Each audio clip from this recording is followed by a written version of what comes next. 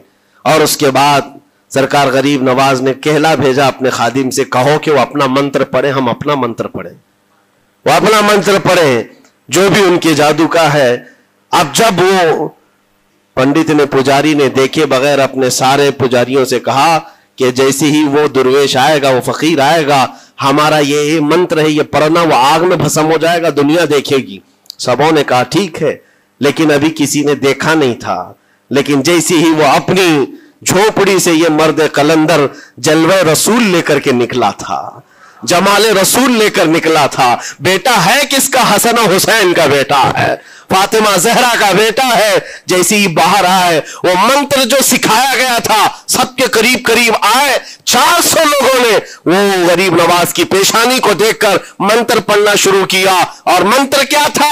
ان کی زبان سے لا الہ الا اللہ، لا الہ الا اللہ، لا الہ الا اللہ. لوگوں نے کہا یہ ادھر کیسے آ گیا کلمہ؟ اور جا کر اس رام دیو سے کہا گیا، اس نے کہا کہ یہ 400 کے 400 لوگ تو کوئی اور ہی کلمہ پڑھ رہے ہیں، کوئی اور ہی کلمہ پڑھ رہے ہیں. وہ اتر کر کے آیا ہاتھی کے کجاوے سے نیچے، اور سرکار غریب نواز کو دیکھا تو اس نے کہا یہ جھوٹ نہیں کہہ رہے، میں بھی وہی پڑھتا ہوں جو یہ پڑھ رہے ہیں. آپ کو تاریخ میں پتا ہو کہ اس کا نام سرکار غریب نواز نے شادی دیو رکھا اور اپنے مریدین میں شامل فرمایا، اور زندگی بھر سرکار غریب نواز کے خلفاء میں اور آپ کے خادموں میں شامل رہا. یہ تلوار سے اور چاقو بھالے نیزے سے نہیں کیا گیا تھا، وہ نور مصطفیٰ کی جلوہ گری تھی. جہاں نظر اٹھایا وہاں کے دلوں کی کالک کو دور کر کے ان کے دلوں کو بھی روشن فرما دیا تھا. آج ہم بھی یہی تمنا کرتے ہیں، اجمیر اسی لیے جاتے ہیں کہ ایک نظر ہم غریبوں پر پڑ جائے اور دل کا کالک اور دل کی کالک نکل جائے اور پھر دل چمکنے لگ جائے. کیونکہ اللہ کے ولیوں کی نظر جہاں پڑتی ہے وہ جگہ بھی روشن اور تابناک ہو جایا کرتی ہے. مولا کریم سرکار غریب نواز کی نسبتیں زندگی بھر ہمارے ساتھ قائم و دائم رکھے، اور پھر اپنی نسلوں کو بھی اللہ تعالیٰ ان کی غلامی میں شامل رکھے. اجمیر ہم جا نہ سکے، لیکن یہاں سے ہم یہ التجا کریں گے غریب نواز کے دربار میں، خواجہ ہند وہ دربار ہے آلہ تیرا، کبھی محروم نہیں مانگنے والا تیرا. تیرے در کی یہ کرامت دیکھی ہے بارہا، تیرے در کی بارہا یہ کرامت دیکھی ہے، غریب آئے اور ہو گئے غریب نواز. وآخر دعوانا ان الحمدللہ رب العالمین. السلام علیکم.